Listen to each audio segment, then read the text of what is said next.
उस समय शूटिंग पे सबसे ज्यादा लेट कौन आता था? राज कपूर। राज कपूर साहब। सब आप सब सहमत हैं आशा जी? आप सब ये बड़ा टेढ़ा सवाल है। मगर आते थे लेट। मैंने 2 पिक्चरें की उनके साथ। अगर 9:30 से 6:30 तक की शिफ्ट होती थी जी। तो वो 2 बजे आते थे। अच्छा जी। तो फिर आधी शिफ्ट चली गई, फिर लंच खा के फिर आराम करके उठ के अच्छा। तो फिर मैंने प्रोड्यूसर को कहा आप 2 से 10 की शिफ्ट की रखिए। अच्छा जी। दोपहर के 2 से रात के 10 से। बोले हाँ अच्छा आइडिया है, चलो वो कर दें। तो वो 2 से 10 बजे की शिफ्ट रखते थे तो वो 6 बजे आते थे। फिर एक दिन उन्होंने, मैं कहती थी क्या राज जी मैं बैठ बैठ के थक जाती हूँ। नहीं सॉरी। एक दिन मिल्क कॉलोनी में शूटिंग थी तो मेरे प्रोड्यूसर ने कहा वहीदा जी आप घर से मत निकलिए जब तक मैं फ़ोन नहीं करूँ।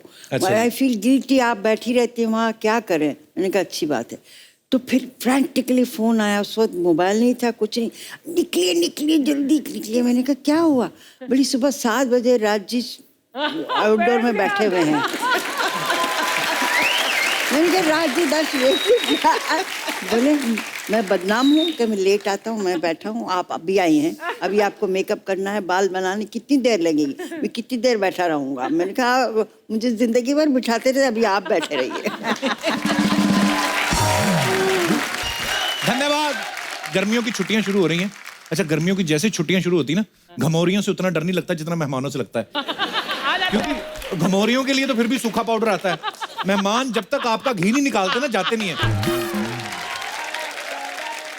अच्छा, जो लोग ठंडी जगह पे रह रहे होते हैं ना, उनको गर्मी में सबसे ज्यादा फोन आते हैं रिश्तेदारों के।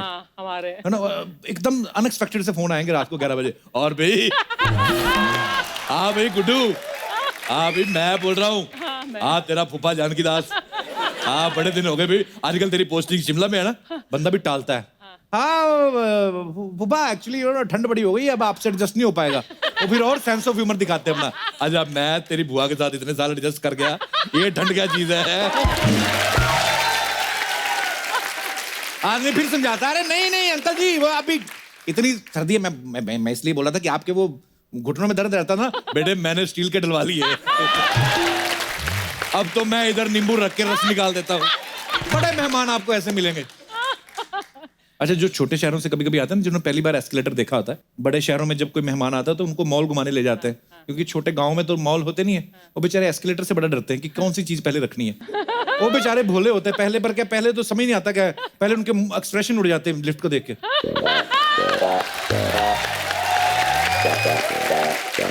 उसके बाद फिर टाइमिंग खराब होती है, पहले हाथ रख फिर हाथ खिंच जाता है, फिर पैर रखते पैर निकल गया, हाय फिर कोई उनको पीछे से धक्का देता, मौसी चढ़, हाय बेचारे बड़ी उनके साथ।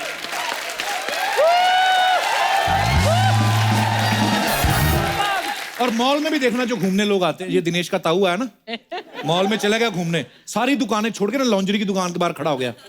और जो मैनिक्विन नहीं लगी रहती ऐसे, उनको यूं देख रहे अंकल। इतनी देर देखा ना, हार के वो पत्थर की लड़की कहती, चाचा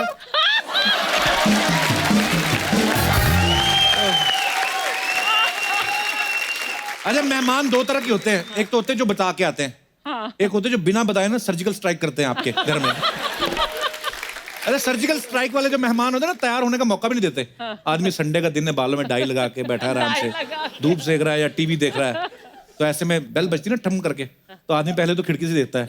अगर तो बड़े रिश्तेदार हैं तो फिर तो चला जाता है खोलने। अगर साथ में कोई खूबसूरत लड़की हो ना, पहले बाथरूम में इतनी तेजी से निकलता है जैसे रेड पड़ गई हो, फिर वो रेडी होके बाहर निकलता है आगे। अच्छा, कुछ लोग ऐसे भी होते हैं जो मुंबई आकर अभी थोड़ा मॉडर्न हो गए हैं, लेकिन रिश्तेदार उनके अब भी देहाती हैं। तो फिर रिश्तेदार क्या करते हैं, रात को जब सोने का टाइम आता है, फिर ये अपना कुर्ता निकाल के ना, मोनालिसा की पेंटिंग नहीं टंगी रहती यूं करके, उसके ऊपर डालते हैं, तो सारी रात बदबू वाला कुर्ता टंगा रहता है। सुबह मोनालिसा ये यूं करके होती है ना, सुबह यूं खड़ी होती है।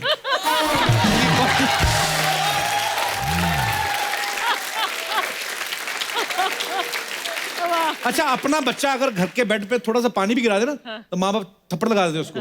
मेहमान का बच्चा आके सुस्ती भी कर दे ना, अंदर से गुस्सा तो बड़ा आता है, ऊपर से बोलते हैं।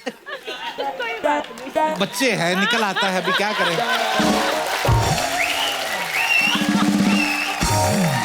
आप देखना मेहमान जब नया नया आता ना आपके घर में, तो पहले दिन बड़ी अच्छी सब्जियां बनती है। पहले पनीर बनेगा, चिकन बनेगा, 2-4 दिन एक्स्ट्रा रुक जाए, फिर भिंडी गोभी आना शुरू हो जाती है।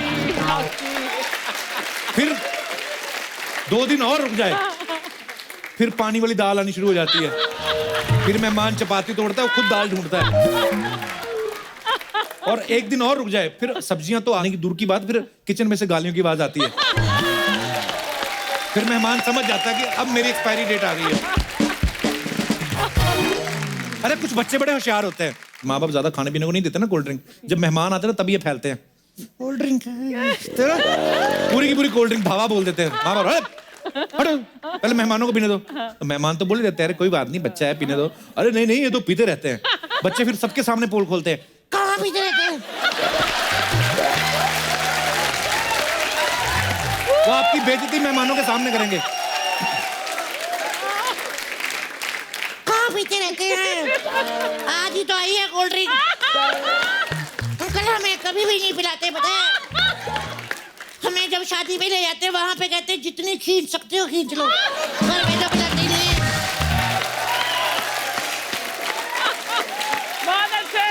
अच्छा, जब भी घर पे मेहमान आते ना, जो आदमी सबसे वेला होता है ना, उसकी ड्यूटी लगती है उनको घुमाने फिराने की, क्योंकि उसके पास कोई और कोई काम है नहीं। स्टेशन से लेने भी वही जाता है, छोड़ने भी वही जाता है।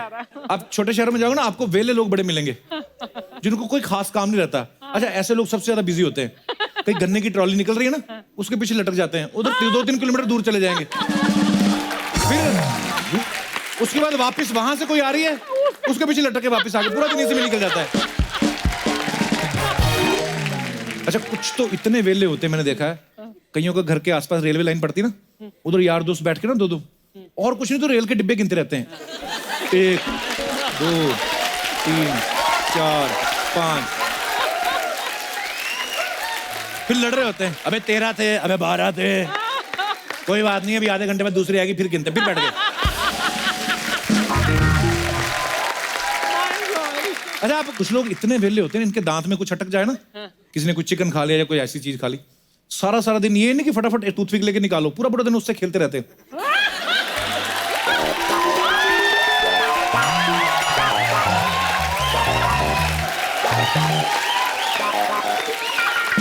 भी 1 सेकंड का काम खत्म कर, पूरा दिन निकल जाते हैं, क्योंकि उनको पता है ये हटा दिया तो फिर हम कहाँ क्या करेंगे। कुछ लोग मैंने इतने वेले देखे अर्चना जी कसम से, कभी ऐसे मक्खी पकड़ के ना ऐसे सुनने लगते हैं, पता नहीं क्या, बड़े इनमें फुर्ती बड़ी होती है। वो आदमी का बच्चा, इंसान का बच्चा, इंसान वाली हरकतें कर, ऐसे चले जा रहे एकदम से ऐसे मच्छर पकड़ लेते हैं, फिर ऐसे सुनेंगे कितनी देर पकड़ के रखते हैं कि अब देखो मरता है कि नहीं, फिर छोड़ते फिर निकल जाता, ओ बच गया। अच्छा, मैं वेलों की बात कर रहा हूँ, मेरा भी एक दोस्त है बड़ा वेला, वो मैं आपको मिलवाता हूँ। चंदू,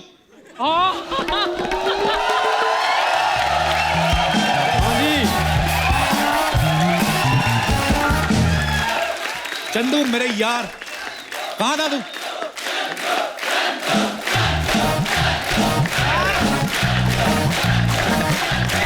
अच्छा, मेरा आपसे हाथ जोड़ के निवेदन है, ऐसे चंदू मत किया करो, फिर ये चैनल से लड़ता है, मेरी पेमेंट बढ़ाओ। अच्छा, कहाँ था तू? और मैं बिजी था यार, बाहर क्या कर रहा था? वो गड्ढा भर रहे थे, मैं वो देख रहा था। वो तो तू कल देख रहा था। कल तो खोद रहे थे ना, मैं वो देख रहा था। मैं इसके बारे में जो बोलता हूँ गलत बोलता हूँ? ये हरकतें ऐसे करते हैं। क्या बात हो रही है? कौन देखता है? अभी गड्ढा खोद रहा, खड़ा देख रहा है, बताओ बात क्या हुई है यार, बात तो बताओ। वेले लोगों की बातें कर रहा था मैं। जो इसकी मास्टरी है वेले लोगों के ऊपर, इसने पीएचडी की हुई है, क्योंकि खुद भी वेला है ना, ये आपको बताएगा वेले लोग क्या क्या करते, बताओ। अर्चना जी, वेले आदमी से ज्यादा बिजी कोई होता ही नहीं है। अच्छा। हाँ जी, बिजी आदमी होता है ना, वो चलता होता है, उसको नहीं पता खुजली हो रही कि नहीं हो रही, सीधा चलते चलो वापस आ गए। वेले आदमी के पास टाइम ही बड़ा है, कभी यहाँ खुजली होगी, कभी यहाँ खुजली होगी, कभी यहाँ। ये तो ऐसे वेले कहते हैं, वेला वेला वेला, पता कितना बिजी होता है, अपना थूक फेंक कर 10-10 मिनट उसे देखता रहता है। ये नहीं कि देख लिया आप आगे बढ़ो, नहीं और क्रिएटिविटी करनी शुरू कर देते हैं।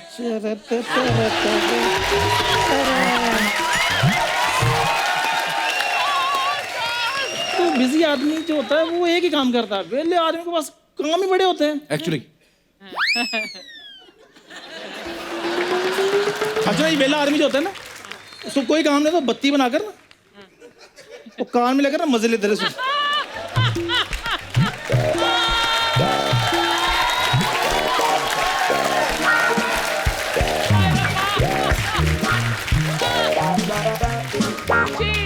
तुम एग्जाम देकर आए हो रिजल्ट चेक कर रहे हो। बिजी आदमी होता है ना वो काम करता आई एम सॉरी छींक भी मारता पता नहीं चलता छींक मारी के मोटर वाला स्विच ऑन किया है। वेले आदमी के पास तो आधा घंटा छींक में वेस्ट कर देता है, पहले 15 मिनट मुंह बनाता है वो।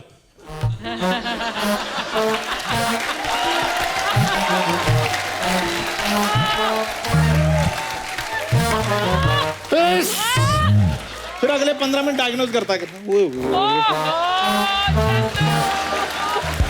चंदू के लिए जोरदार तालियां। वेले आदमी जो होते हैं वो टाइम पास करने के इनोवेटिव आइडियाज होते हैं। मैं जानना चाहता हूं कौन कौन से आइडियाज हम सीखना चाहते हैं। जी मैम। टाइम पास करने के लिए बेस्ट आइडिया है कि चादर ओढ़ो और सो जाओ। इतना सारा घर में काम होता है, कौन करे, इसलिए अच्छा है चादर ओढ़ो और सो जाओ।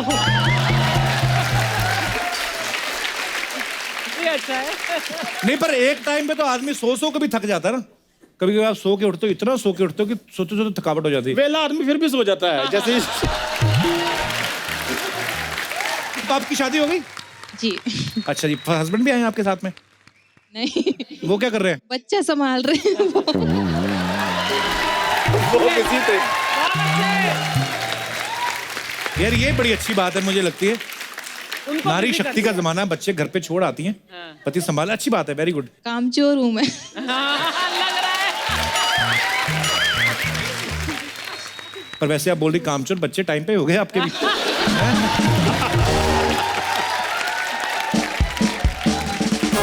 चलिए बहुत अच्छा लगा आपके विचार जानकर। और कोई हमारे दोस्त जो इस बारे में अपने विचार व्यक्त करना चाहते हैं? एक माइक दास दादा को दे दो प्लीज। नर्वस हो गए दास दादा। दास दादा हमारे बहुत ही पुराने मित्र हैं, हमारे शो पे बड़े सालों से फोटोग्राफी कर रहे हैं। दास दादा आप क्या करते हो जब शो की शूटिंग खत्म हो जाती है?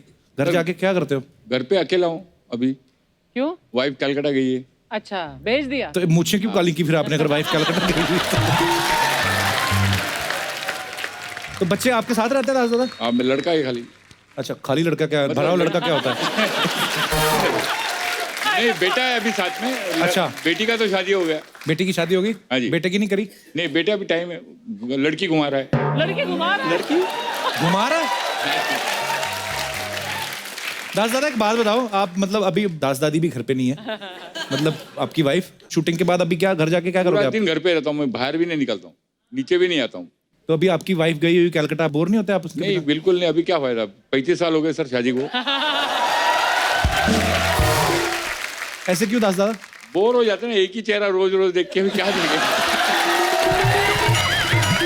मार पड़ेगी घर पे। दास दादा वो भी तो रोज एक ही चेहरा देखती हैं। वो कौन सा एक दिन दिलीप कुमार देखा, वो भी- दूसरे दिन शाहरुख खान? हाँ, वो भी तंग आ जाती है। तो दोनों एक दूसरे से बोर हो गए हो। हाँ। पर दास दादा सो स्वीट, थैंक यू दास दादा, लव यू। और कोई हमारे दोस्त? जी भाई साहब हाथ खड़ा करें, इनको दे दीजिए जी। अगम कुमार निगम जी हमारे शो में एक साल पहले जैसे आपकी थोड़ी वेला आप हो गए थे, थोड़ा वैसा- पूरा बेला था। हाँ सर, वैसा वेलापन मेरे साथ भी हुआ था कुछ सालों पहले। अच्छा फिर क्या आपने? लेकिन मैंने बहुत अच्छा एक रास्ता खोज निकाला। क्या? मैंने सर क्या किया कि मेरी बीवी के जितने भी रिश्तेदार हैं उनकी बुराइयां चालू कर दी। थोड़ा सा उनके बारे में उल्टा पुल्टा बोलो और फिर खामोश हो जाओ किनके सामने? फिर वो उनके बोलती है। खुद के सामने। अच्छा और क्या करो कि भाई पड़ोसन की साड़ी की तारीफ कर दो, पड़ोसन के खाने की तारीफ कर दो, या तो ऑफिस की किसी असिस्टेंट की खूबसूरती की तारीफ कर दो, फिर खामोश हो जाओ। फिर दिन भर जो कुछ है घर में ही कपिल शर्मा शो देखते रहो बस, बैठ के। वाह, बड़ा अच्छा आइडिया, इनोवेटिव आइडिया आपका। कहाँ से आए सर आप? सर मैं भरूच गुजरात से आया हूँ, क्रिमिनल लॉयर हूँ। अच्छा, वाह वाह। और सर एक रिक्वेस्ट है, मेरा भाई भी मेरे साथ आया है, मेरी बहन भी मेरे साथ आई है, तो आपसे बहुत प्यार करते हैं, उनसे उनको हाँ, जरा sweet। हाई कह दीजिए। कहाँ है? वहाँ पे मेरा भाई है और नमस्ते भाभी जी, है। कैसे हो आप? वो दो ठुड्डियों वाले आपके भाई? नहीं नहीं वो नहीं।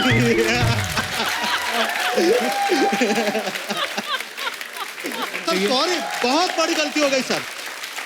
जितना मजा यहाँ पे आया है वो सारा घर जाके निकल जाएगा। क्यों? क्योंकि भाई की मुलाकात आपसे करवाई, बहन की करवाई, बीवी से भूल गया सर, माफ कर दो।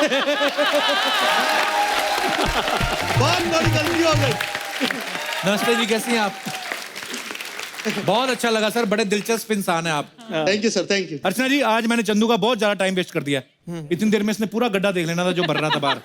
तो मैं चंदू के साथ देख के आता हूँ। आपका भी मन करे, वैसे बड़ी प्यारी लग रही है आप, लेकिन अभी मेहमान आने वाले हैं हमारे शो में, अगर आपको चेंज करना तो कर सकती हैं। वैसे बाहर खाना भी खुल गया। चलो भी Chandu, bye bye, thank you. चलो चलो चलो, इधर जा। वो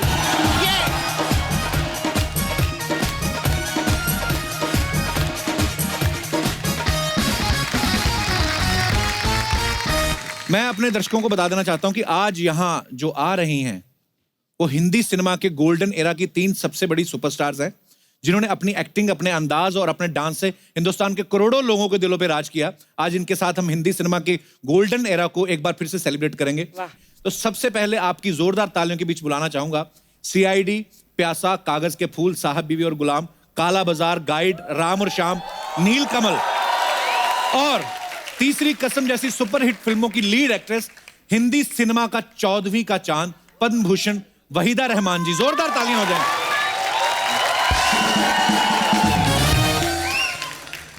वहीदा जी, आपका बहुत बहुत स्वागत है हमारे शो में।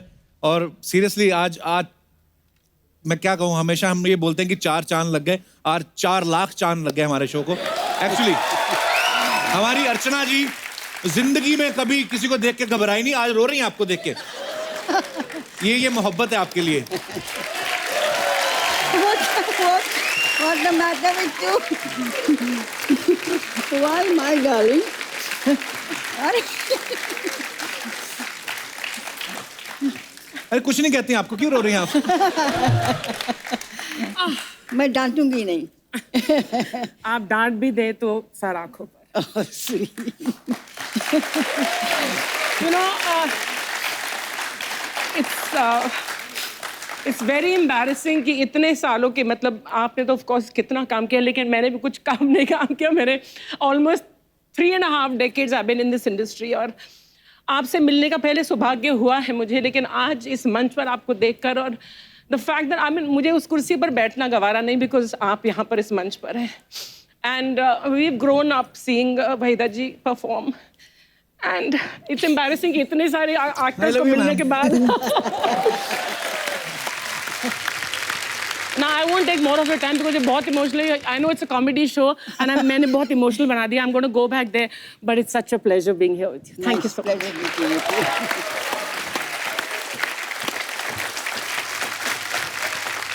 वहीदा जी, प्लीज आपका बहुत बहुत स्वागत है, यहाँ विराजमान हो जाइए। तालियां बजती रहनी चाहिए आपकी। आज की हमारी दूसरी मेहमान हैं वो जिन्होंने दिल दे के देखो, जब प्यार किसी से होता है, फिर वही दिल लाया हूं, तीसरी मंजिल, लव इन टोक्यो, दो बदन, आए दिन बहार के, कटी पतंग, आन मिलो सजना जैसी सुपर डुपर हिट फिल्मों में काम करके अपने फन से करोड़ों लोगों को एंटरटेन किया। आ रही हैं गुड़िया जापान की the very beautiful Padmashri Asha Parekh जी। ओ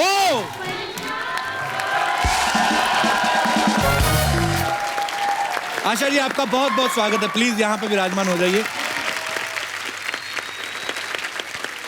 और आज की हमारी तीसरी मेहमान वो हैं जिन्होंने अपने डांस से पूरे हिंदुस्तान को अपना दीवाना बना लिया। ये एक ऐसी अदाकारा है, इनका एक गाना पूरी फिल्म को सुपरहिट बना देता था।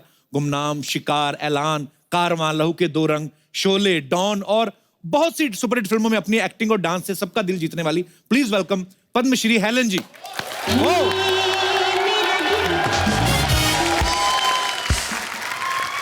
आइए मैम, आइए। मुझे पता है आज आपके दिल में बहुत सारी बातें जो आप करने वाली हैं, so please ma'am.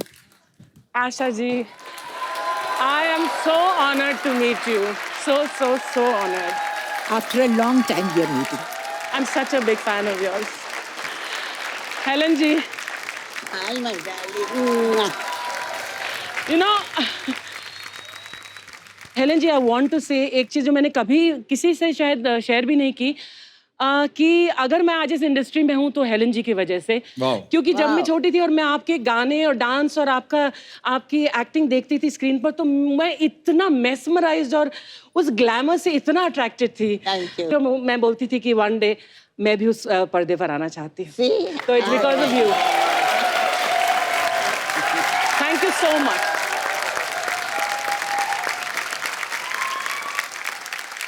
Waheeda ji, पहले आशा जी से हमारी मुलाकात हो चुकी है, हेलन जी से भी मुलाकात हो चुकी है, पहले शो में आ चुकी हैं। उस समय भी हमने आपको याद किया था, लेकिन हमारे प्रोडक्शन हाउस ने ये बोला कि वहीदा जी यहाँ पे है नहीं, पर हमें पता नहीं कि बात सच्ची थी कि नहीं। आपको किसी ने फोन किया था कि नहीं?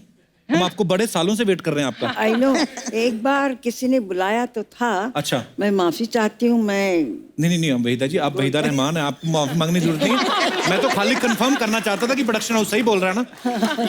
2 प्रोडक्शन हाउस हैं अभी, एक तो आप ही का है जी।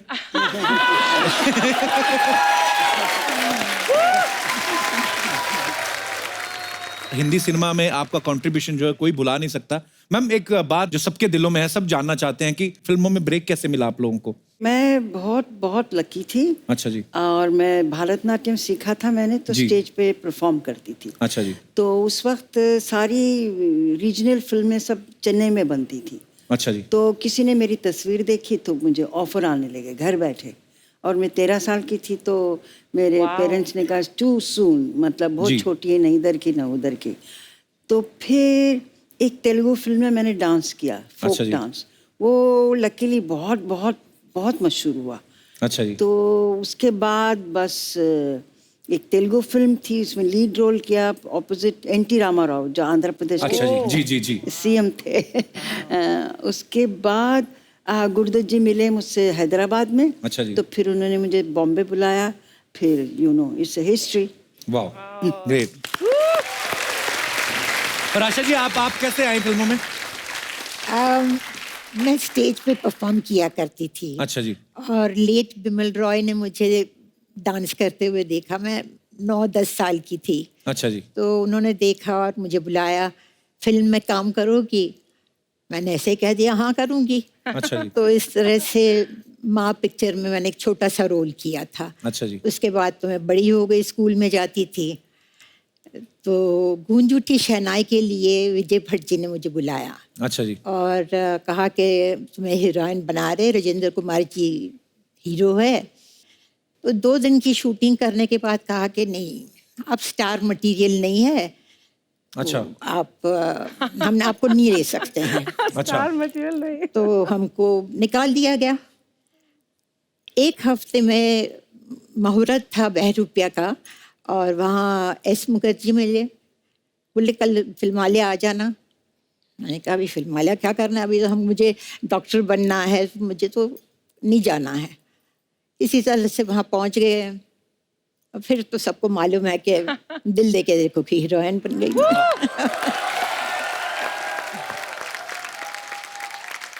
और हेलन जी, आपकी शुरुआत कैसे हुई थी? We were refugees from Burma. Okay. And during the war, we had to walk it for 9 months from Burma to Assam. I was very small. I was about 3-4 years old. Anyway, we came to India. God was great. And I went to school, and while going to school, I started learning Manipuri, a little of Bharatnatyam, and Kathak. Just the fundamentals, ताकि in case I was given a chance, I would know the stance of all these dances. उस ज़माने में कुकू जी बहुत बड़ी dancer and actress थी. अच्छा जी। And my mother requested her that मैं chorus में कम से कम join करूं, क्योंकि we needed the money very badly. We were living in one room. The Mori was in one room. और another thing I must tell you, जब भी गर्मी का दिन था, हम लोग चटाई को ठंडा करके जमीन पे लगा के नहा के, we never used to wipe ourselves, put our nightie and we go to sleep. Oh my God. So we've seen these lovely days, praise the Lord. Because of that, I'm here now. Thank you. कितनी अच्छी बात है कि हमारी तीनों जो legend artist हैं, तीनों बचपन से ही इतनी टैलेंटेड थी कि 9-10 साल की उम्र में आपको रिकॉग्नाइज किया गया। मतलब कमाल है। आज हमें आपको तीनों को एक साथ देख के बहुत खुशी हो रही है। तो आप तीनों ने ब्लैक एंड व्हाइट फिल्मों में भी काम किया है, उसके बाद कलर फिल्मों का दौर आया। तो उस जमाने में जो पेमेंट होता था वो ब्लैक में होता था कि व्हाइट में होता था? सॉरी, ये बचकाना सवाल पूछने के लिए। दोनों में होता था। दोनों में होता था। अच्छा मैम, जब ब्लैक एंड व्हाइट फिल्मों से कलर का दौर आया, उस समय आपको सबसे, मैं ये सवाल आप तीनों से, सबसे अच्छी चीज आपको क्या लगी जब सिनेमा जो है वो रंगीन हो गया? मुझे बल्कि ठीक नहीं लगा, क्योंकि उस अच्छा। वक्त लाइट बहुत ज्यादा इस्तेमाल करते थे। ओके। क्योंकि उनका फिल्म का एमल्शन कुछ कम था, ज्यादा था, something like that, technical thing. तो मुंह सारा जल जाता था। एक आइस बकेट में एक शामो लेदर कहते थे, उसको डाल के रखते थे, फिर मुंह पे लगाते रहते थे बिफोर द टेक। तो मैं कहती थी कहाँ फंस गए हम, इतनी ज्यादा गर्मी थी। और उस वक्त एसी तो थे ही नहीं कहीं भी, ना कमरों में ना स्टूडियो में, तो बुरा हाल होता था। मैं तो कहती कलर में शुरू कर दी पिक्चर, हाय मर गए। अच्छा। और आशा जी, आपको अच्छा लगा जब रंगीन हो गया सिनेमा? पहली फिल्म जो मैंने की वो गेवा कलर की थी। अच्छा जी। हम हिंदुस्तानी, तो वो इतने बड़े बड़ी लाइट्स ले आते थे और वो लगा के, मुझे याद है मुझे ऐसे खड़े रहना था, कैमरा यहाँ था और वो लाइट यहाँ थी। अच्छा जी। शाम को देखा तो ये पूरा जल गया था। बाप रे। रिफ्लेक्टर्स इतने लगते थे, रिफ्लेक्टर्स ऐसे होते थे कि मेरी आंखें लाल हो जाती थी। और लोग कहते थे हाँ तुम्हारी आंखें लाल कैसे होती है? अरे भैया, शराब वराब पीती हो क्या है? तो अच्छा, इन्होंने कहा लाल आंखें, उस पे एक किस्सा सुनाओ आप चाहें तो मेरी पहली कलर शूटिंग हुई जब 14 का चांद रिलीज हुई, तो बहुत हिट हो गई थी। तो उस वक्त एक कलर का सिलसिला शुरू हो गया था। तो गुरुदत्त जी ने सोचा ये जो टाइटल सॉन्ग जो इतना मशहूर हुआ है, उसको रीशूट करते हैं कलर में, फिर रिलीज करेंगे। तो वही किया उन्होंने। फिर दोबारा उनको सेंसर करना पड़ा, दिखाना पड़ा। सेंसर बोर्ड ने कहा जी वो एक शॉट वहीदा जी वो मुड़ के देखती, वो काट दीजिए। ऐसे क्यों? मैं ऐसे ही हूँ, बस सिर्फ मुड़ के देखती हूँ। तो इन्होंने पूछा क्यों क्या है इसमें खराबी? तो बोले जब वो मुड़ के देखती उनकी आंखें लाल हो गई। तो हाँ साहब, लाइट बहुत है तो लाल हो गई। जैसे इन्होंने कहा नहीं, इसमें शी लुक्स वेरी सेंशियस। अच्छा। हाँ, तो फिर गुरुदत्त जी ने कहा साहब ये मियाँ बीवी का सीन है और कुछ नहीं, ना लिपटे ना झिपटे ना हाथ पकड़ा, बेचारी यूं से यूं देखा।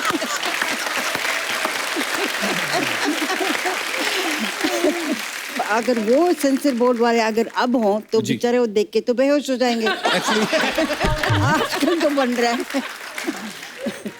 तो हेलन जी, उस दौर में जैसे आशा जी ने, वहीदा जी ने बताया कि लाइट्स बहुत ज्यादा होती थी और ऊपर से डांस करना, डांस में तो रीटेक भी और होते होंगे बिकॉज छोटे छोटे शॉट्स लेने हैं और इतनी सारी लाइट, आपको भी परेशानी होती होगी फिर तो? I was very happy that it was in color because my costumes were very colorful. Ji. I could wear those feathers and I could, and I looked much better. So for me, color was lovely. Kapil, मैं जैसे आप सबने बोला कि इतनी गर्मी वगैरह, and then हम तो आज वैनिटी वैन मिलती है हमें और हम लोग इतने एयर कंडीशन कंट्रोल एनवायरनमेंट में शूट करते हैं। तो मैम आप सबसे पूछना चाहती हूँ कि आप लोग कैसे मेकअप करते थे? कभी जंगल में शूट है, कभी यहाँ, तो वैन तो होती नहीं थी। अर्चना, आप मानोगे नहीं, मुगले आजम जैसी पिक्चर बनी मोहन स्टूडियोज में, वहाँ एक वॉशरूम नहीं था। बाप रे। तो एक बार मैं और लेट महमूद एक्टर हमने तय किया कि हम पैसे देते हैं, स्टूडियो ओनर को कहा भाई 2 बाथरूम बना दीजिए। तो आफ्टर हम बोल के हम चले गए कि अगली दफा आएंगे शेड्यूल पे। 10 दिन के बाद आए तो जी हमने जल्दी से पूछा वो मैनेजर को, बाथरूम बना? हाँ जी इंतजाम कर दिया हमने। अच्छा क्या इंतजाम किया? वो कॉरिडोर में उन्होंने एक थंडर बॉक्स रख दिया था। बाप रे।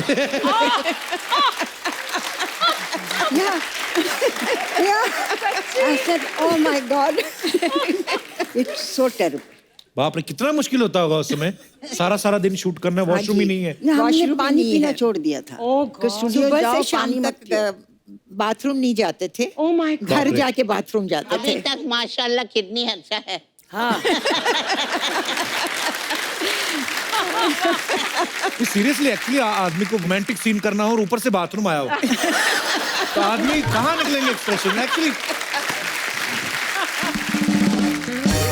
तो हेलन जी को डांसिंग क्वीन, पता है, बहुत सारे ऐसे टाइटल दिए गए थे, ऐसे नाम दिए गए थे हेलन जी। जैसा कि मैंने पहले कहा कि एक ही गाना कभी कभी हेलन जी का पूरी फिल्म पे भारी पड़ जाता था। तो हेलन जी दूसरी जो हीरोइन होती थी फिल्म में और आप आके एक गाने में वाह-वाही लूट लेती थी, तो उनको जेलसी फील नहीं होती थी कि आ गई हेलन जी, हैं, अब ये सारा मेला लूट के ले जाएंगे? By the grace of God, I've been very good with all the heroines in the movie. They loved me, literally they cared for me. There was no jealousy. I worked with Asha ji. Were you jealous of me? No. If I was jealous, I wouldn't be friends with you. अच्छा आशा जी, आपकी जब आपकी film में silver jubilee होती थी, gold, आपको jubilee girl भी नाम दिया गया था आपके फैंस के द्वारा, तो जब सिल्वर जुबली होती थी फिल्म में, गोल्डन जुबली होती थी, उसके बाद आपने फिल्मों की क्वांटिटी बढ़ाई थी या पेमेंट ही बढ़ाई थी सिर्फ? क्वांटिटी तो बढ़ा नहीं सकते थे क्योंकि हम लोग 9:30 to 6:30 की शिफ्ट करते थे जी। और फिर 7 बजे मैं पहुंच जाती थी स्टेज पे। मेरे बैलेज होते थे तो फिर डांस करना शुरू कर देती थी। 3.5 घंटे का बैले होता था, वो ख़त्म करके फिर घर जाती थी। तो क्वांटम तो बढ़ा नहीं सकती थी, हाँ पैसे तो बढ़ा सकती थी।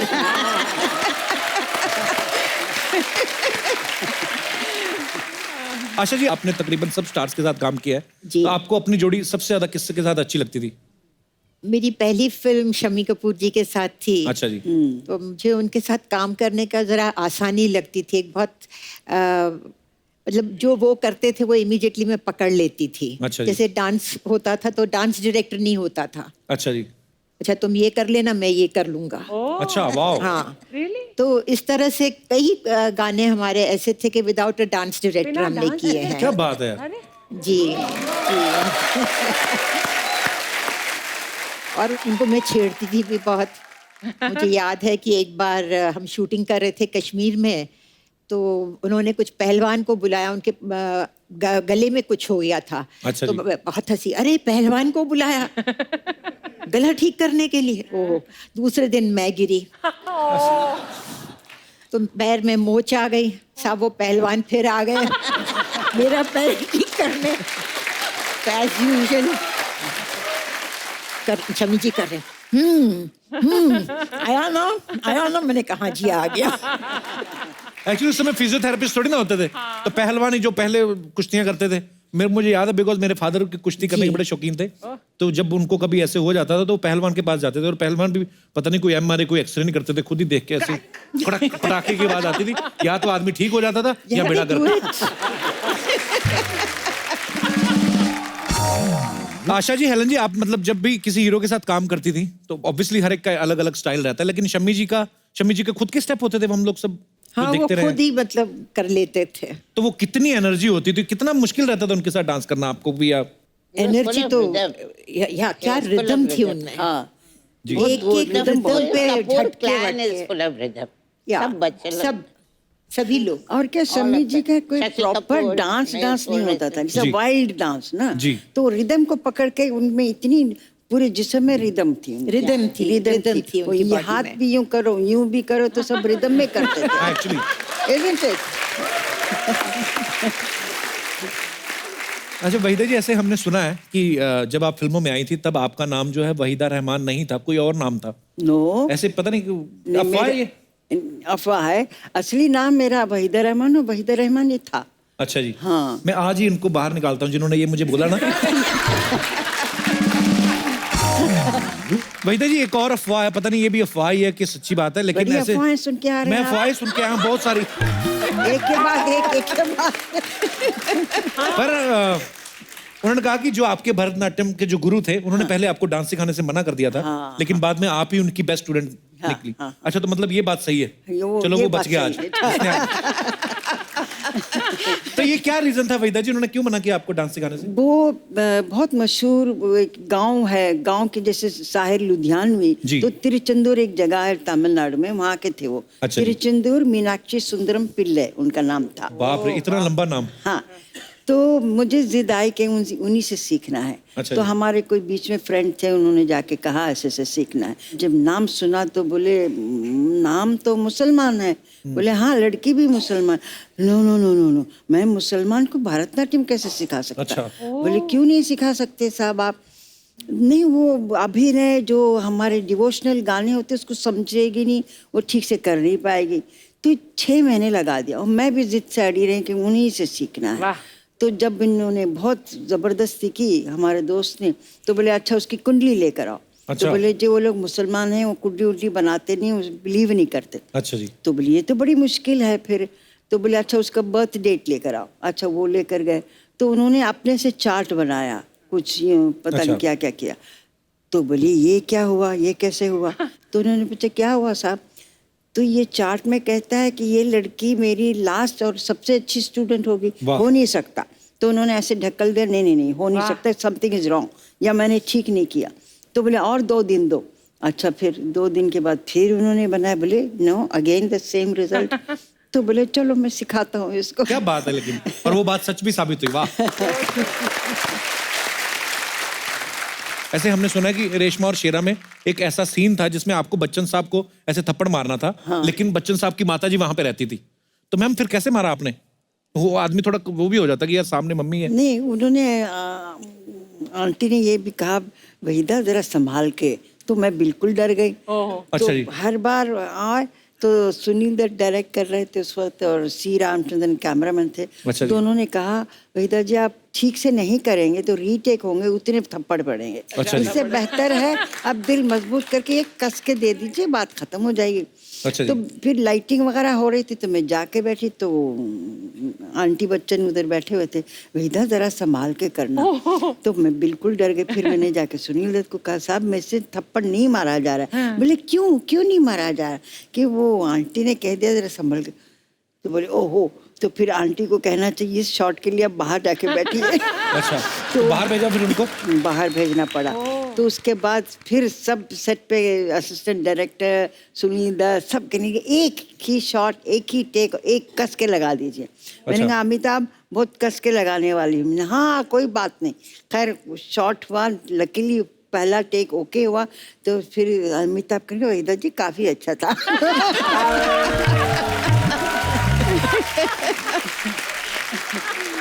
मैम उस समय जब आपके कोई क्रेजी फैन आता था तो आप कैसे हैंडल करती थी आशा जी? सेट पे शूटिंग देखने आ जाते होंगे, आपके घर के बाहर आ जाते होंगे कहीं? घर के बाहर एक चाइनीज आदमी आता था। चाइनीज? हाँ। अच्छा जी। तो वो मतलब आके घर के बाहर दरवाजे के बाहर ही बैठ गया। अच्छा जी। तो बोले मैं यहाँ से जाऊंगा नहीं, मैं आशा पारेख से शादी कर कर ही जाऊंगा। अच्छा। मैंने पढ़ा था ये। इट वॉज, अब मैं वो हटे ही नहीं। फिर वहाँ उसने अपना गद्दा लगा दिया, वहाँ रहने लगा, कुछ मछलियाँ जला के खाता था, पता नहीं क्या करता था। और लोग उसको कहे यहाँ से हटो, तो वो छुरी निकाल कर दिखाए कि मैं हटूंगा नहीं। अब जब उसने छुरी वुरी निकालने की बात की तो अब मुझे डर लगने लगा। मैं रात को लेट शूटिंग करके आऊँ तो मैं अपने नीचे कार के नीचे मतलब छिप कर रहूँ और छिप कर देखूँ कि वो है कि नहीं, बैठा हुआ है तो फिर छिप जाऊँ। फिर मैंने कहा ये तो बहुत हो रहा है। 1 महीना ये चलता रहा। तो फिर मैंने जो है पुलिस कमिश्नर को फोन किया। अच्छा जी। वो कहा कि भैया इसको पकड़ के ले जाओ। उसको पकड़ कर ले गए जेल में। वहां से उसने मुझे पोस्ट कार्ड लिखा। अच्छा। माय कि मुझे ये लोग ले गए हैं, प्लीज मुझे बाहर निकालो। बेल भी आप ही कराओ। मैंने कहा अंदर तो मैंने डाला है तुमको। मैंने कहा अंदर तो मैंने तुमको डाला है, मैं तुमको आके बाहर निकालूं, मैं पागल हूँ क्या? फिर पता नहीं कहाँ चला गया, मुझे नहीं मालूम। You're looking out for him now. No बाबा। हेलन जी आपके साथ कभी नहीं हुआ ऐसा? हुआ होगा जरूर। एक बहुत अच्छी फैन थी, अच्छी फैन, अच्छा जी। थी ओहो। आशा भोसले। अच्छा। वाह। एक दिन आशा जी ने मुझे उनके शो पे बुलाया। I was a guest. अच्छा जी।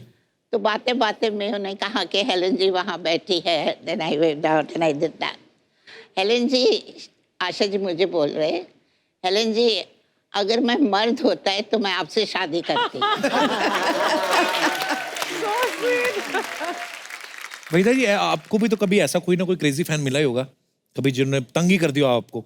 हाँ देखिए हमारे ज़माने में जब जवानी में सभी होते हैं, सबके फैंस होते हैं। एक हर रोज़ कुछ 12-15 सफ़े का एक लेटर आता था।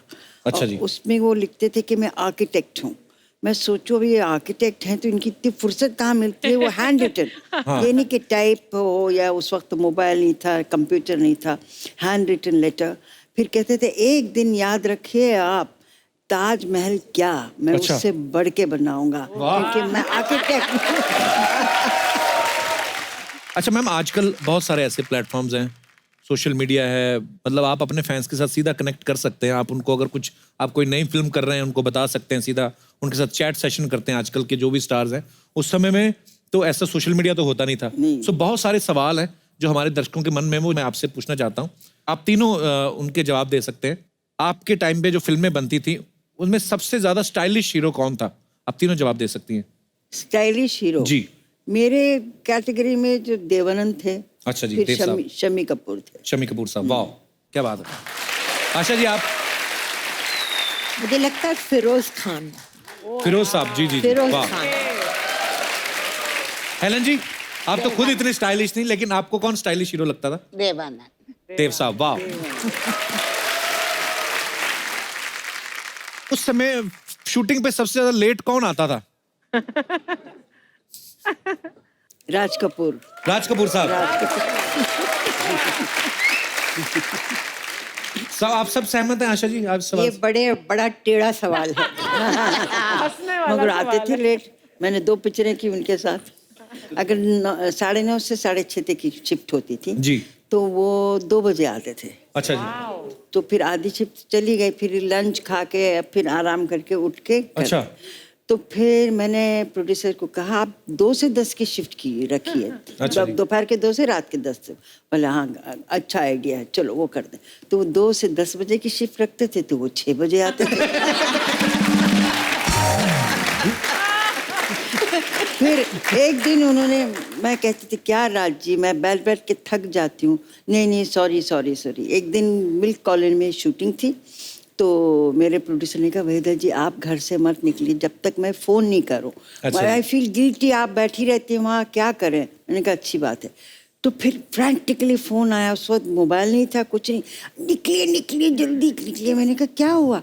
बड़ी सुबह 7 बजे राज जी आउटडोर में बैठे हुए हैं। मैंने कहा राज जी 10 बजे। बोले मैं बदनाम हूँ कि मैं लेट आता हूँ, मैं बैठा हूँ, आप अभी आई हैं, अभी आपको मेकअप करना है, बाल बनाने कितनी देर लगेगी, मैं कितनी देर बैठा रहूँगा। मैंने कहा मुझे जिंदगी भर बिठाते थे, अभी आप बैठे रहिए। ऐसे कौन से एक्टर थे जो दूसरों के डायलॉग चेंज करवा देते थे? ऐसा कोई था? मैंने एक पिक्चर में काम किया था जिसमें कृष्णा करके कोई विलन था। अच्छा जी। तो वो क्या होता था 7 to 2, 2 to 10 की शिफ्ट होती थी। तो मैं 2 to 10 की शिफ्ट में उसकी शूटिंग करने जाती थी। अब वो 6 बजे तो वो सारे डायलॉग उल्टे बोले। अच्छा। हाँ, वो बोले कि जैसे ये था कि शल्लो तुम कीचड़ में खिला हुआ कमल हो, तो वो बोलेगा शल्लो तुम कमल में खिला हुआ कीचड़ हो। तो एक दिन ये हुआ, अच्छा बिकॉज मैं बहुत बड़ी स्टार थी, तो पूरे सेट पे सन्नाटा। तो उसने कहा क्या हुआ?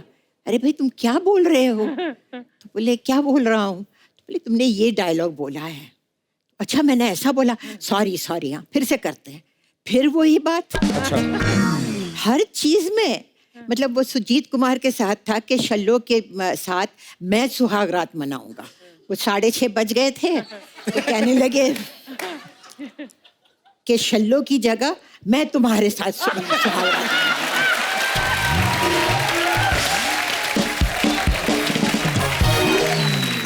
अच्छा हेलन जी, कोई ऐसा एक्टर भी था जो सबसे ज्यादा, मैं ना मेरे शो पे जो भी हीरोइन आती हैं अपनी फिल्म की प्रमोशन करने के लिए, अब तो खैर मेरी शादी हो गई है, मुझे ऐसा बोलते हैं कि तुम फ्लर्ट बड़ा करते हो, हालांकि मैं करता नहीं हूँ, मेरा हो जाता है। अच्छा उस समय भी कोई तो हीरो ऐसा होता ही होगा जो बड़ा फ्लर्ट करता होगा? अगर आप चांस देंगे तभी फ्लर्ट करेंगे ना। उनको मालेंगे एक थप्पड़ मिलेंगे तो चले आएंगे।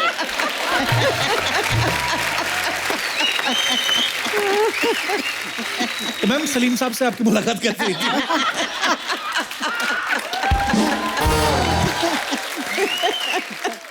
ये सलीम साहब का नेक्स्ट प्रोग्राम होगा तो भी आप पूछ लेना। दोबारा बुला लीजिए दोनों को। दोनों क्यों, तीनों। हाँ जरूर जरूर Salman's mother is there. Definitely ma'am we would love to ma'am. that will be something. Ma'am यहाँ पे ना कुछ आपके हार्डकोर फैंस हैं जो आपकी फिल्मों के आपके स्टाइल के इतने दीवाने हैं, तो उसी आज स्टाइल में बैठे हूँ, मैं उनको बुलाना चाहता हूँ. प्लीज आइए, आप जरा मंच पे आइए.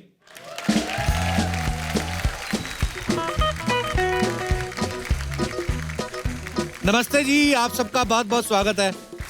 अरे सबसे पहले तो आप अपना नाम बताइए और आप बताइए कि आप किनका आपने स्टाइल कॉपी किया हुआ है, हमारे दर्शकों को बताइए. मैं मधुचंद्रा हूँ. अच्छा जी. मैंने आशा जी का गेटअप किया है. अरे वाह, कमाल है. बहुत बहुत प्यारी लग रही है आप. जी आपका? मेरा नाम निशा है. अच्छा जी. और मैंने जो स्टाइल किया है वो भी आशा पारिक जी का है. अरे वाह. हेलो. हेलो जी मैम, कैसे रेखा हैं आप? मामतोरा. मैंने हेलन जी का स्टाइल किया है. अरे वाह. जी पीछे. हेलो ममता सा. जी ममता. मैंने वहीदा जी की स्टाइल. वाह. मैं जयश्री पंचाल हूँ. मैंने वेदा जी की स्टाइल. So sweet. हेलन जी, पहले नंबर पे आपके हिसाब से कौन? तो ये नंबर 1.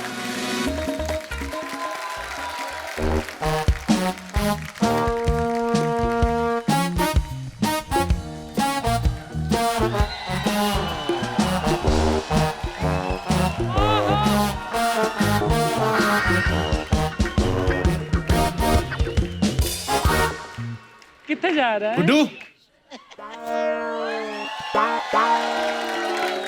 आजा, क्यों स्कूटर की चीखें निकलवा रहा है? ये मैम हमारे पड़ोसी हैं, बच्चा यादव, उनका बेटा है गुड्डू. अच्छा.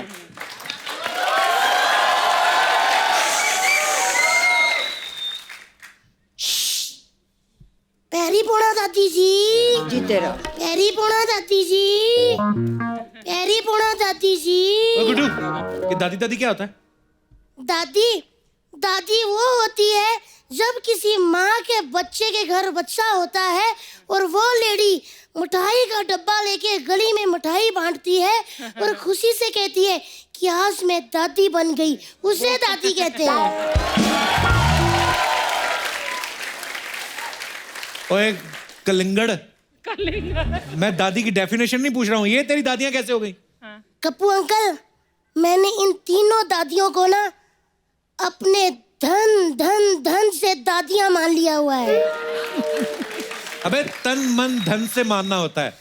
तन मन से आप मानो, मैंने धन धन से माना है. पता क्यों? क्योंकि तन मन से ना सी व्यू बंगले नहीं आते, धन धन से आते हैं. बेटा अभी उन्होंने तुझे अपना पोता माना नहीं है. कोई बात नहीं, ये फिल्मी लोग है ना, क्लाइमेक्स में मानते हैं. ये ना फिल्में देख देख के बिगड़ गया अर्चना जी. अभी तेरे बाप को बोल के तेरी फिल्में देखनी बंद कराता हूँ. फिल्में बंद करवा दोगे? मतलब एक्टर लोग फिल्में नहीं बनाएंगे, इधर प्रमोशन के लिए नहीं आएंगे. डैडी के जोक कौन सुनेगा? डैडी घर बैठ जाएंगे और 5-6 बच्चे पैदा करेंगे. नहीं अंकल, प्लीज ऐसा मत करना. लेकिन एक बात है कप्पू अंकल, वहीदा रहमान जी है ना, मैं उनके बेटे की तरह बहुत ही ज्यादा अच्छा गाता हूँ. उनको कौन सा बेटा गाता है? AR रहमान. AR रहमान उनका बेटा नहीं है, वो अलग है. सच्ची सौ खाओ. हाँ. इनका बेटा नहीं है? नहीं. तभी मैं सोचूं ये उनके साथ क्यों नहीं रहती. अच्छा ये बता गुड्डू, स्कूल क्यों नहीं गया आज? स्कूल वो ना मेरी बुआ की पूंछ पे चोट लग गई थी, इसीलिए मैंने छुट्टी कर ली. बुआ की पूंछ नहीं होती, भैंस की पूंछ होती है. अंकल जी, भैंसे हमारी बुआ है, समझे? वो हर साल मेरे पापा को राखी बांधती हैं. अबे भैंस कैसे राखी बांध सकती है? क्यों अंकल जी, अगर मेरे डैडी रोज उनको तबेले पे बांधते हैं तो वो उनको राखी क्यों नहीं बांध सकती? How racism. अच्छा फालतू की बातें इससे जितनी मर्जी करा लो. अभी मैं स्कूल के बारे में कुछ पूछूंगा ना, पढ़ाई के बारे में, इसकी बोलती बंद हो जाएगी. वाह गुड्डू, ज्यादा बात तेरी पढ़ाई पे सवाल उठा है. मैं तैयार हूँ कप्पू अंकल, क्या सवाल पूछते हो? अच्छा बोलो. बता, सूरज किस दिशा से निकलता है? सूरज? हाँ. ऐसा गोल सा? हाँ. वो खट्टे ऑरेंज रंग का होता है जो? हाँ. सूरज बच्चों को सुबह उठाता है? हाँ वो जो कपड़े भी सुखा देता है? हाँ वही सूरज। सब पता है। वो सूरज जिसके पृथ्वी आसपास चक्कर लगाती है? हाँ वही सूरज। वो सूरज जो रात को डूब जाता है? हाँ वही सूरज। हाँ तो 9:30 बज रहे ना, डूबा हुआ है। जब सुबह उगेगा तो बता दूंगा किधर से उगता है। देखा पढ़ाई लिखाई पे बिल्कुल ध्यान नहीं इसका, ऐसी बातें करता है। मैं इतना टैलेंटेड बच्चा हूँ ना अर्चना जी, मुझे पता था मेरी दादी जा रही हैं, इसीलिए मैंने 70s की फिल्मों पे ना ऐसे लिखा हुआ है। तो सुना फिर। ठीक है तो मैं सुना देता हूँ। आज का हमारा शीर्षक है 70s की फिल्में। वैसे तो इंडस्ट्री में बहुत सारी फिल्में हुई हैं, लेकिन 70s के दशक की फिल्में मेरी फेवरेट हैं। उन फिल्मों में माँ एक अहम भूमिका होती थी। वो बेचारी दिन रात फटे पजामे मशीन में सीती रहती थी। अभी ये जांच चल रही है कि इतने सारे पजामे कौन फाड़ता था। 70s की माँ काफी भुलक्कड़ किस्म की होती थी। वो अक्सर अपने बच्चों को मेले में भूल आया करती थी। फिर उन फिल्मों में अक्सर एक लाला होता था जो अक्सर औरतों के कंगन की कलेक्शन रखने का शौक रखता था। वो पराए गरीब औरतों के कंगन गिरवी भी रखता था। उन फिल्मों में काफी काली खांसी, काली पहाड़ी और कालिया नामक शख्स होते थे। उन फिल्मों की माएं एंड में जाके अपने बच्चों को बताती थी कि उनके बाप का कातिल कौन है, ताकि फिल्म क्लाइमैक्स में पहुंच सके।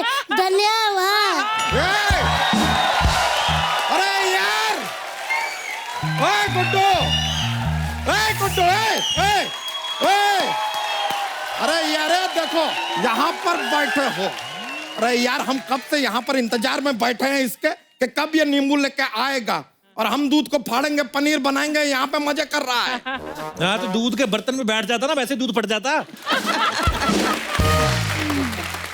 अच्छा हम बैठ जाएंगे तो दूध फट जाएगा, हम खड़े हो जाएंगे तो दूध सिल जाएगा, हम ऐसे घूम जाएंगे तो दूध रफू हो जाएगा। वाह वाह कप्पू शर्मा वाह। अरे दूध का इतना नॉलेज रखते हो तो कहीं भैंस क्यों नहीं लग जाते यार।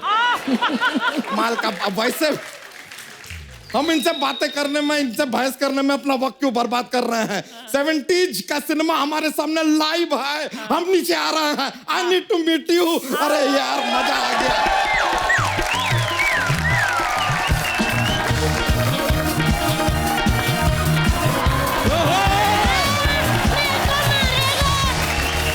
अरे यार अरे बाप रे, नमस्कार नमस्कार। अरे यार मजा आ गया यार। क्या बात है अर्चना जी। इस मोहल्ले से जितना हमको निराशा था ना, आज सारा दूर हो गया। पूछे क्यों क्यों? अब मोहल्ले में आ गई है आशा जी, तो किस बात की निराशा जी। आशा जी, वहीदा जी, हेलेन जी, आपको हमारा प्यार भरा नमस्कार। और कप्पू शर्मा, आपको हमारा क्रोध भरा तिरस्कार। वैसे आप लोगों को यहाँ देख के बड़ा खुशी हो रहा है। अरे यार प्रोड्यूसर जी की मम्मी आई है। परिपूर्णा मम्मी जी, देख रहे हैं आप कप्पू शर्मा जी। पहले पापा आए थे, फिर भाई को भेजा, अब मम्मी आई है। पूरा नजर रख रहे हैं हम पर। एक मम्मी और है, दूसरी मम्मी भी आएगी। अरे वो भी आएंगी। सही बात है। वैसे मम्मी जी, अगर शो में कुछ भी गलती हुआ हो, कुछ ऊंच नीच हुआ हो, कुछ भी अगर रॉन्ग आपको लगता हो तो इस आदमी को ब्लेम कीजिएगा। हम अपना तरफ से पूरा मेहनत कर रहे हैं। बिल्कुल। हम तो इतना ज्यादा मेहनत कर रहे हैं कि आपको क्या बताएं। हम अपने बच्चे का होमवर्क भी आजकल चेक नहीं करते, खाली जोक्स बनाने में अपना पूरा फोकस लगाते हैं हम। ताकि क्या है कि स्पॉन्सर सारे के सारे खुश रहें। आपको सच बता रहे हैं मम्मी जी, हम और हमारी ये चोटी इस शो के लिए हमेशा दिन रात खड़े रहते हैं। आशा जी, वहीदा जी, ये बातें तो चलती रहेंगी। आप लोगों के लिए हम कुछ गिफ्ट लेकर आए हैं। क्या दे सकते हैं? आशा जी जी आपके लिए कटी पतंग। दिस इज ए कटी पतंग। ये वहीदा जी आपके लिए कागज के फूल। Thank you. और हेलेन जी, आपके लिए हम लाए हैं स्क्रिप्ट। अबे ये तो खाली है। हाँ, तो ये अपने साथ घर पे ले जाएंगी, सलीम जी इस पे लिखेंगे और फिर ये हमें वापस लाके देंगी। क्या रहेंगे, सलीम जी को अगर हम डायरेक्टली अप्रोच करेंगे तो हमसे बहुत ज्यादा पैसे मांग लेंगे या हमें चाटा भी मार सकते हैं। ऐसे वहीदा जी, अभी कुछ दिनों पहले ना हमारे मामा जी का ऑपरेशन हुआ था, तो उनके गुर्दे में से ना आपके वो सनम निकले। कौन से सनम? वो पत्थर के सनम। उनका बस जॉक्स के लिए बोल दिया, जरा माहौल बनता है, मजा आता है। वैसे आशा जी, आप देखें डेस्टिनेशन वेडिंग आजकल बड़ा ऐसा क्रेज चल रहा है, लेकिन आप कमाल है। आपने तो अपने दौर में डेस्टिनेशन लव शुरू कर दिया था, लव इन टोक्यो। बच्चा ये क्या बात है, मतलब कुछ भी बोल रहा है। जैसे आपने लव इन टोक्यो किया था, इन्होंने टोकने में पीएचडी किया। PhD in Tokyo. क्या बात है पापा, सही कहा आपने। देखा पप्पू अंकल, आप जानते नहीं मेरे पापा कौन से खेत के कद्दू हैं। खेत के कद्दू में खेत की मूली होता है। पापा मैंने आपका साइज देख के बोला है ना।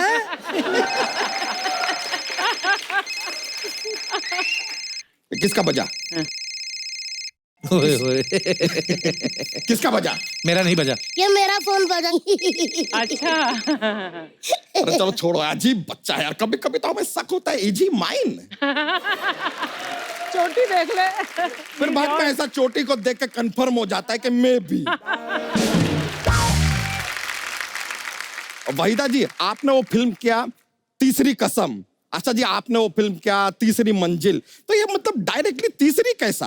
ये दोनों फिल्मों का पहला 2 पार्ट तो आया ही नहीं, हमने देखा नहीं मतलब। पापा जी बस करो यार, आपकी बातें सुन के ना मेरे को नींद आई जा रही है। अच्छा, रात को तो सोता नहीं है तू, अभी तुझे नींद आई जा रही है? हाँ तो रात को कैसे सोऊं, आपस में मच्छर लड़ते रहते हैं। हाँ तो दूसरों की लड़ाई के बीच में क्यों पढ़ता है तू?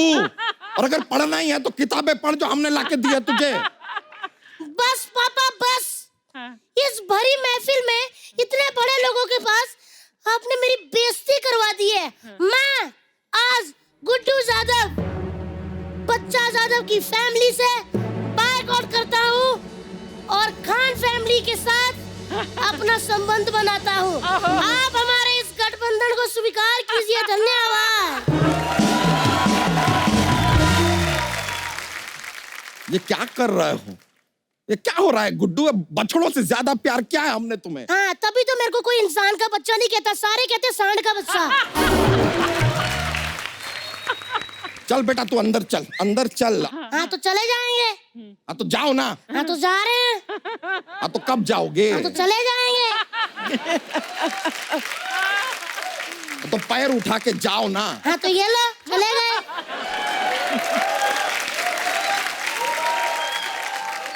ऐसे जाओ, ऐसे ऐसे जाओ।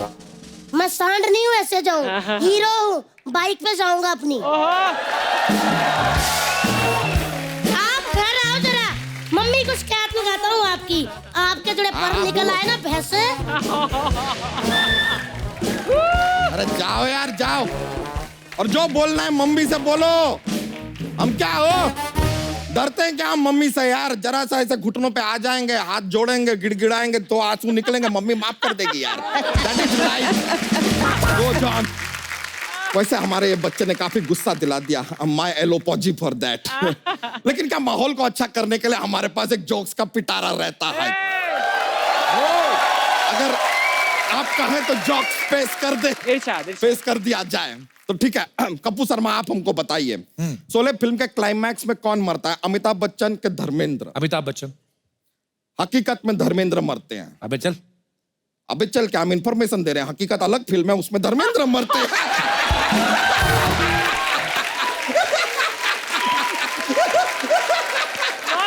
I tricked him.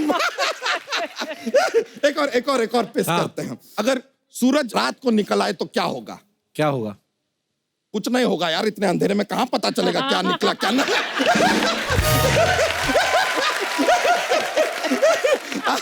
चलिए हम भी चलते हैं, हमें जरा हिसाब चुकता करना है जरा गुड्डू के साथ। हाँ, बहुत ओके अच्छे, मम्मी बहुत जी, बहुत बहुत शुक्रिया, बड़ा खुशी हुआ आपसे मिलके।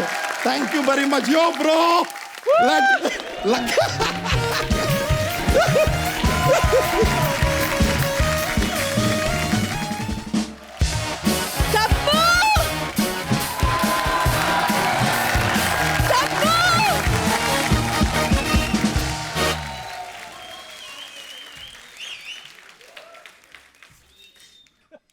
वहीदा मैम।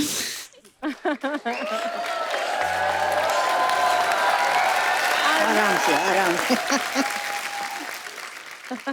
ये पक्का इमोशनल हो के पायल उतारेगी आपकी। हटा।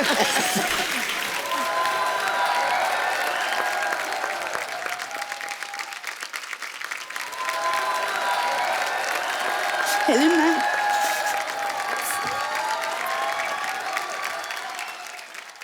सीरियसली मैं इतनी ज्यादा खुश हूँ आप सबको यहाँ देख के। मैं अरे वैरायटी बड़ी शो में देखिए आप, एक तरफ महानायक है, एक तरफ महानालायक।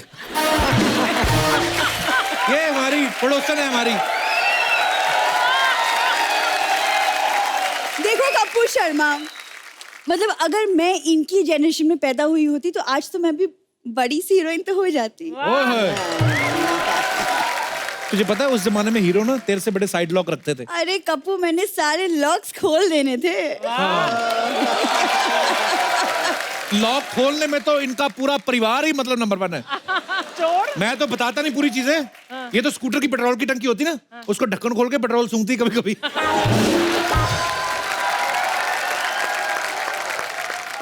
खानदान खानदान खानदान इतना बोलते रहते हो मेरे खानदान के बारे में।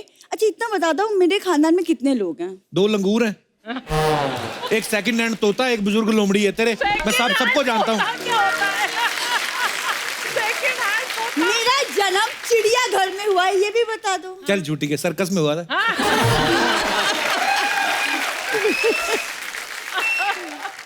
मेरा खाना ना सीरियसली बहुत स्वीट है। वहीदा जी, बचपन में ना मुझे मेरी दादी प्यार से वहीदा वहीदा कह के पुकारती थी। झूठी इतनी है ना, इसकी दादी की तो जीभ ही नहीं थी पहली बात। एक मिनट, एक मिनट, जीभ थी, सिर्फ आंखें नहीं थी। मैं यही बुलवाना चाहता था। अभी आप धीरे धीरे सच बताएगी। हाँ ठीक है, जो बुलवाना है बुलवा लो, लेकिन मैंने तय कर लिया है इन सबको देखिए कि मैं अब फिल्मों में ट्राई करके ही रहूंगी। तेरी जितनी हाइट है ना, तो शॉर्ट फिल्म में ट्राई कर। 2.5 मिनट की आती है ना, जो 2.5 मिनट की। तो उस हिसाब से खली को तो लॉन्ग फिल्म्स करनी चाहिए। लॉन्ग फिल्म कोई होती नहीं, लॉन्ग जंप होता है पहली बात तो। देखो स्पोर्ट्स और फिल्मों की पूरी नॉलेज है मुझे। बड़ी नॉलेज है इसके। डिस्कस थ्रो देखने की उस दिन वैसे प्लेट नहीं फेंकते। मैं कहती अंकल आपने प्लेट तो फेंक दी, खाना किसने खाओगे? उसने फिर प्लेट से दूर फेंका इसको, तब जाके जीता है वो। क्यों ऐसी बातें करती है? फेंका नहीं था, मुझे उठाया था। उस दिन मैं बहुत खूबसूरत लग रही थी, इसीलिए। शुक्र मानो मैं हीरोइन नहीं बनी, वरना सारे विलेन तो मुझे ही उठा लेते। अगर ये हीरोइन होती ना, तो जीवन साहब भी होते ना, वो भी इसको डांट देते। हाँ, यहाँ क्या कर रही हो? जाकर कुत्तों को खाना डाल। कैसी बातें कर रही हो तुम कपूर? भाई प्रोड्यूसर की मम्मी क्या सोचेंगी वो? कुछ हेलन जी, आप आते ही पूछ रही थी ना कि वो कौन है वो लड़की बेसुरी सी जो सलमान के लिए रिश्ता मांग रही थी? यही है। नहीं बट हेलन मैम सीरियसली अच्छा हुआ आप मुझे यही मिल गए कि आप शो में आ गए, वरना मैं तो आपसे मिलने आपके घर ही आ रही थी। कोई फायदा नहीं, पुराने कपड़े दान कर दिए उन्होंने। मैं कपड़ों के लिए नहीं, मैं हेलन मैम पे एक बायोपिक लिख रही हूँ। एक बात बता, ये कॉन्फिडेंस कहाँ से आता है तुझमें? कौन सी दुकान से मिलता है ये? उनके घर में इतने बड़े राइटर हैं, वो तुझसे क्यों लिखवाएंगे? पहली बात तो ये है। सच सच बता, तूने फिर से नीला सूंघना शुरू किया ना? What? क्या नीला क्या?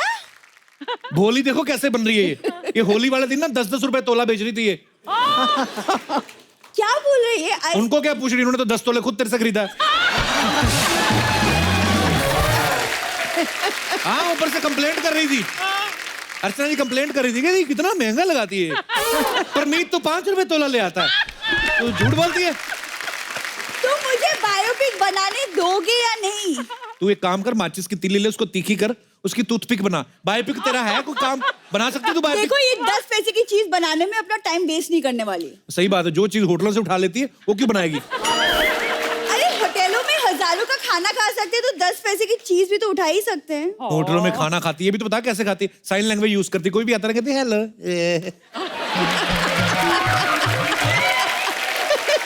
ये तुम अगर हमें 2 मिनट बिना इंटरप्ट किए अगर हमें अपना कुछ बोलने दोगे तो हमें ये सब करना ना पड़े बाहर जाके। चल ठीक है, अब मैं नहीं बोलूंगा, बोल दो जो कहना है, बोलो। हेलेन मैम, आपकी बायोपिक में ना आपका रोल मैं कर रही हूँ। अच्छा, देखा तो... इसीलिए नहीं मैं बोलने देता। बोलो वही जितना सुन सके आदमी। हो गया? तुमको क्या प्रॉब्लम है? हेलेन मैम ने कुछ नहीं बोला अभी तक, तुम क्यों बोल रहे हो बीच में? तुम चुप रहो। वो बोल नहीं रही, कुछ नीचे से मुक्का तैयार कर रही थी वो। ऐसा कुछ भी नहीं तैयार कर रही है। नहीं नहीं, आपके रोल के लिए ना तो मुझे तैयारी के लिए आपको नजदीकी से एकदम ऑब्जर्व करना होगा, तो उसके लिए फिर मुझे आके आपके साथ गैलेक्सी में रहना होगा। ये था मुद्दे की बात। क्रिएटिविटी देखो आप, क्या तरीका ढूंढा है सलमान खान के घर पे रहने का।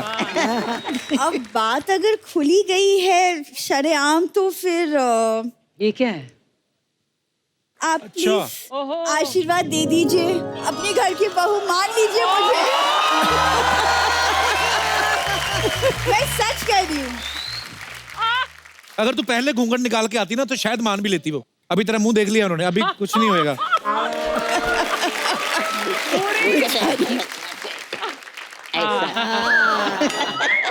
आपको अच्छा लगेगा आपकी बहू शाम को ऑटो वाले के साथ ताश खेलेगी?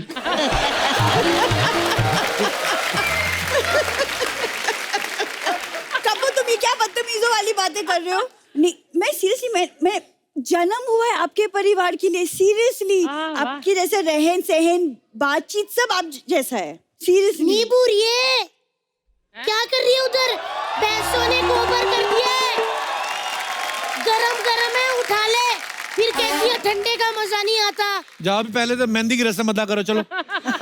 ये मेरी बहन ना कोई बात बनने ना दे, और कप्पू शर्मा जिस दिन मेरी सच में विदाई हो गई ना, सबसे ज्यादा तुम रोगे। रोगे? खुशी के आंसू होते हैं वो।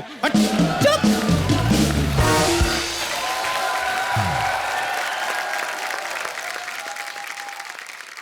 मुझे मैम गाने इतने पुराने, अब जितने भी गाने सुन लो, मतलब सबके अभी भी आज भी जुबान पे। मैम आपका जो गाना ना, मैं इजाजत चाहूंगा आप सबसे। शुक्रिया मैम, आपका गाना है चौधरी का चांद, बड़ा खूबसूरत है। ऐसे मैम माफ कीजिएगा, मतलब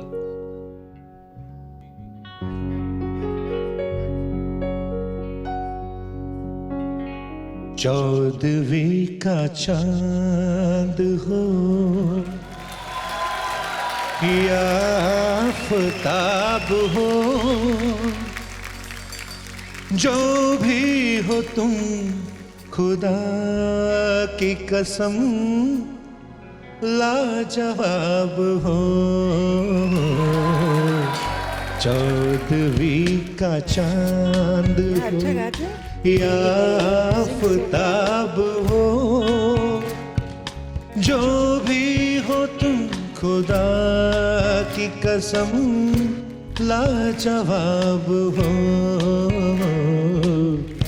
चौदवी का चांद हो। ओ हसीना जुल्फों वाली जाने जा, ढूंढती है काफिर आके किसका निशान। ओ हसीना जुल्फों